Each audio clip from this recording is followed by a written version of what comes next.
हमारी अगला जो विषय है वसंताया। वसंताया जो कविता है यह रघुवीर साय द्वारा लिखी गई।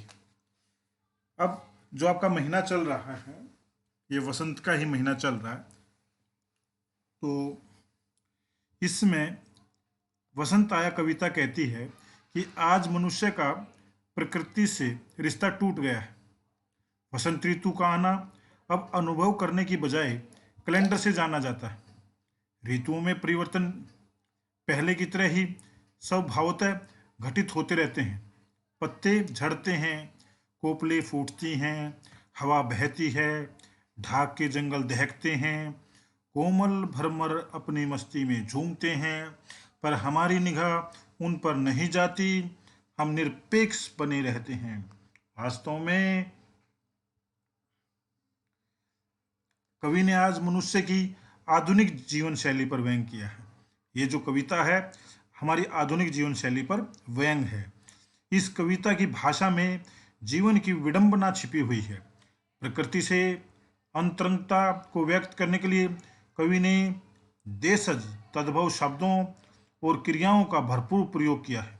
अशोक, मदन, महीना, पंचमी, नंदनवन जैसे परंपरा में रचे बसे वे जीवनानुभवों की भाषा ने इस कविता को आधुनिकता के सामने एक चुनौती की तरह खड़ा कर दिया है।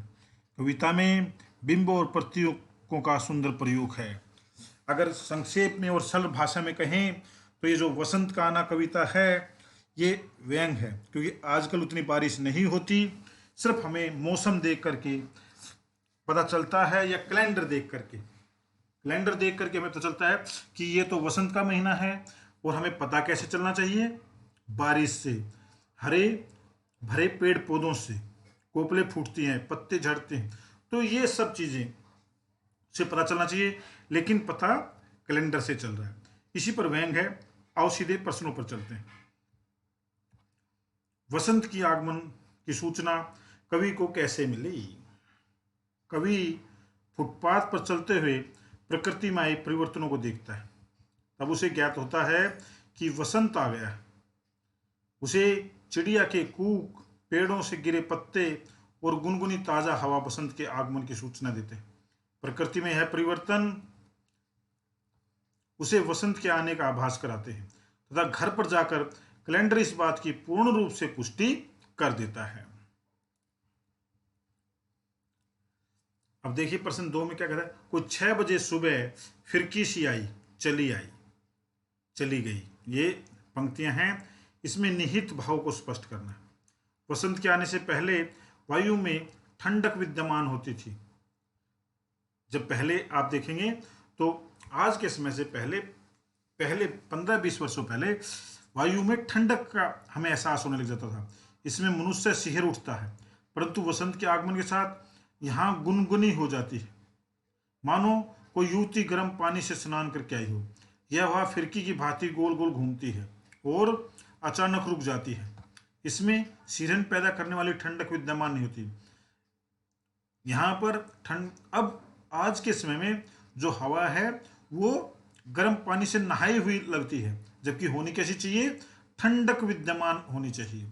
वसंत की हवा में ठंडक समाप्त हो जाती है और गर्माहट हृदय को आनंदित कर देती है। अब देखिए वसंत पंचमी के अमुक दिन होने का प्रमाण कवि ने क्या बताया। वसंत पंचमी के होने का अमुक दिन कार्यालय में अवकाश होता था, जो इस बात का प्रमाण था कि वसंत आ गया है। अर्थात हमें कैलेंडरों से, कार्यालयों की छुट्टियों से, ऑफिसों की छुट्टियों से, स्कूल की छुट्टी से पता चलता है कि वसंत आ गया है। कार्यालय में अवकाश होना किसी त्योहार होने की ओर संकेत देता है। कवि को वसंत पंचमी का अवकाश का पता तब चला जब उसने कैलेंडर में देखा। कार्यालय में अवकाश हुआ। कवि के अनुसार शहरी जीवन में मनुष्य प्रकृति में हुए बदलावों को देख नहीं पाता। शहरों में ऊंची ऊंची इमारतों के जंगल खड़े हो गए हैं, चारों तरफ सीमेंट से बने घर हैं। यहाँ पर हरियाली और प्रकृति की सुंदरता मात्र सपना बनकर रह गई है। अतः मनुष्य ऋतुओं और कैलेंडरों के माध्यम से जान पाता है कि एक दुखद बात है। प्रश्न 4 में देखिए, और कविताएं पढ़ते रहने से आम बोर आवेंगे में निहित व्यंग को स्पष्ट कीजिए। प्रस्तुत पंक्ति में कवि द्वारा व्यंग किया गया है। उसके अनुसार सीमेंट के बने जंगल में रहने वाले मनुष्य को प्रकृति की सुंदरता और उसमें होने वाले परिवर्तन के विषय में कोई जानकारी नहीं होती। ऋतु के आगमन और उसकी समाप्ति का उसे पता ही क्या चलेगा।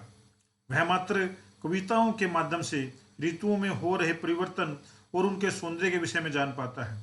प्राचीन काल में कवियों ने अपनी कविताओं के माध्यम से सभी ऋतुओं का सुंदर वर्णन किया है। वसंत ऋतु तो रसिक तथा सभी प्रकार के कवियों की मन भावना ऋतु रही है। इस ऋतु में पलाश के जंगल खिल उठते हैं, आमों के वृक्ष बोरों से भर जाते हैं। यह अनुपम दृश्य देखकर रसिकों के हृदय में पल्वित होने लगते हैं।